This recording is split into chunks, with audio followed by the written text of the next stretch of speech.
नमस्कार, आदाब दोस्तों। आप देख रहे हैं जुल्म की दास्तान। जुल्म की दास्तान एक सत्य आपराधिक कथा है उत्तर प्रदेश के सहारनपुर की।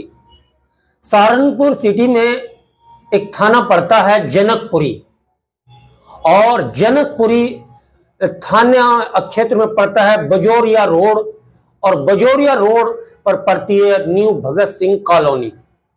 न्यू भगत सिंह कॉलोनी में क्या हुआ था जो आज भी चीख और पुकार लोगों को सुनाई देती है।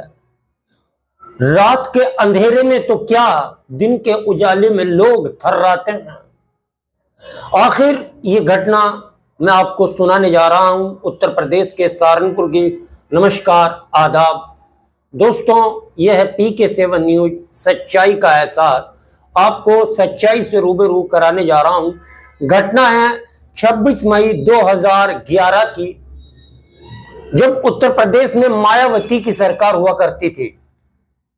उत्तर प्रदेश में मायावती की सरकार थी और सहारनपुर की न्यू भगत सिंह कॉलोनी, एक बार मैं आपको बता दूं, बराबर में DM आवास है, और जो जिला चिकित्सालय है वो रास्ता बजोरिया रोड पर जाता है, यानी कि DM आवास के बराबर में यह है new Bhagat Singh colony. New Bhagat Singh colony में एक परिवार जो सराफा व्यापारी हैं, उनका नाम था रमेश चंद्र सहगल, उनका पुत्र प्रदीप सहगल, और उनकी जो पत्नी प्रीति सहगल, बेटा वासु सहगल और कृष्णा सहगल। ये परिवार बड़े ही ऐशो आराम की जिंदगी व्यस्त कर रहे थे। अचानक 26 मई 2011 की रात रेलवे लाइन की ओर से घर में बदमाश घुस आते हैं और वे डकैती के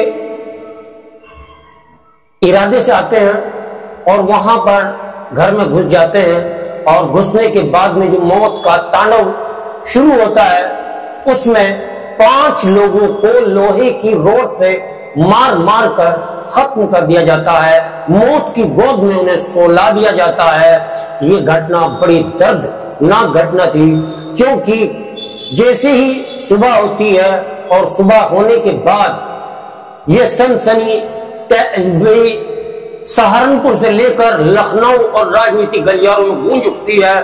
तो जो DGP लखनऊ है, वे तत्काल प्रभाव से SP, CO और SHO तीनों को सस्पेंड कर देते हैं, हटा देते हैं, और DGP सीधा सहारनपुर आते हैं। सहारनपुर आने के बाद में इधर व्यापारियों में रोष था, पूरे समाज में रोष था। एक ही परिवार के 5 लोगों को मौत की नींद सुलाने वाला आखिर कौन? तो मैं आपको बता दूं, ये कहानी तो बाद में शुरू होगी। कहां क्या हुआ, इस कहानी को लेकर राजनीतिक गलियारों में तहलका हुआ। जब मायावती मुख्यमंत्री थी तो इसकी निंदा करने वाले भारतीय जनता पार्टी के जो नेता थे, उन्होंने लखनऊ में मोर्चे निकाले और बड़े पैमाने पर हंगामा किया। लेकिन मैं आपको बताऊं, जब ये सहगल निवास में 5 हत्याएं होती हैं, हत्या होने के बाद पुलिस लीपापोती करती रहती है, पुलिस के हाथ कुछ नहीं लगता, तो होता यह है कि उस कोठी पर ताला पड़ जाता है। दिन, साल, महीने गुजरते जाते हैं और अंदर से खौफनाक आवाजें आती हैं, बचाओ, मर गए, बचाओ। और इसी तरह ये जो है सहगल निवास एक भूतिया निवास का रूप धारण कर लेता है। उस निवास के आगे से किसी का दिन में भी निकलने को हिम्मत नहीं जुटा पाता है। रात का अंधेरा तो दूर रहा। तो हमें जब इस कहानी का पूरा हम सच्चाई तक पहुंचते हैं, तो हम 22 मार्च 2024 की रात 1 बजे पहुंचते हैं उसी कॉलोनी में, क्योंकि हमें तो ये देखना था कि वहां क्या सहगल का भूत आज भी है, क्या सहगल निवास आज भी है।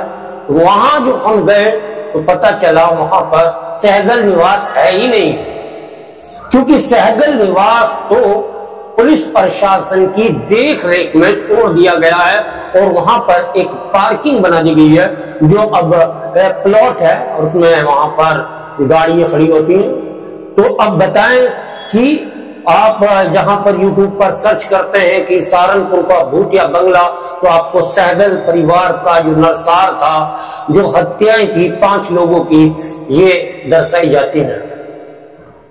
समय बीतता जाता है, आ जाता है 2019। 2019 को जो पुलिस अपराधियों को पकड़ती है और पता लगता है ये 6 मार गैंग है, जिसके 5 लोगों को पुलिस गिरफ्त में लेती है। अब मैं बताऊं कि इसमें जो कोई तो कहता था जो बावरिया गैंग का हाथ है, लेकिन 6 मार गैंग के जो इसमें शामिल थे, इसमें फाजी उर्फ फतेह निवासी चंदपुरा थाना पीतरो, नियाज उर्फ शेरा पुत्र निसार निवासी रमाला जिला बागपत, मेहरबान उर्फ जोधन गांव हुसैनपुर, सुरेश चंद। और तो मैं आपको बताऊं जो 2019 में जो जिला अपर जज हैं सुरेश चंद, उनके अदालत ने इन लोगों को उम्र कैद की सजा सुनाई। अपराधी कितना भी साथी हो, कब तक बचेगा? पुलिस की गिरफ्त से बचना बहुत ही मुश्किल होता है। तो पुलिस ने इस बात का खुलासा किया और इसमें उनको सजा सुना दी गई।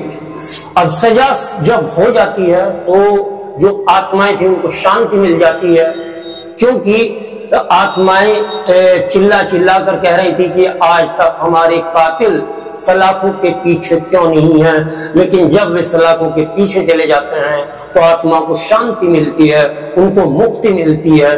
तो जो हम स्क्रीन पर आपको फोटो दिखा रहे हैं, ये भी आप देख सकते हैं मृतक परिवार के सदस्य हैं, जो जिनकी आत्मा रात भर चिल्ला चिल्ला कर कहती थी बचाओ बचाओ बचाओ। उनको इंसाफ मिला, लेकिन जो उनके भाई हैं, जो उनके परिवार हैं, वे अलग अलग जगह पर रहते हैं। उस कोठी को बेच दी गई है। आज भी जहां पर दोपहर में या रात में बच्चे वहां पर खेलने से डरते हैं, कतराते हैं, कि आज भी सहगल परिवार की कुछ आवाजें वहां पर सुनाई देती हैं। लेकिन हम इस बात की पुष्टि नहीं करते कि जो हम 21वीं सदी में जी रहे हैं, हम भूत प्रेत आत्माओं पर बिल्कुल विश्वास नहीं करते।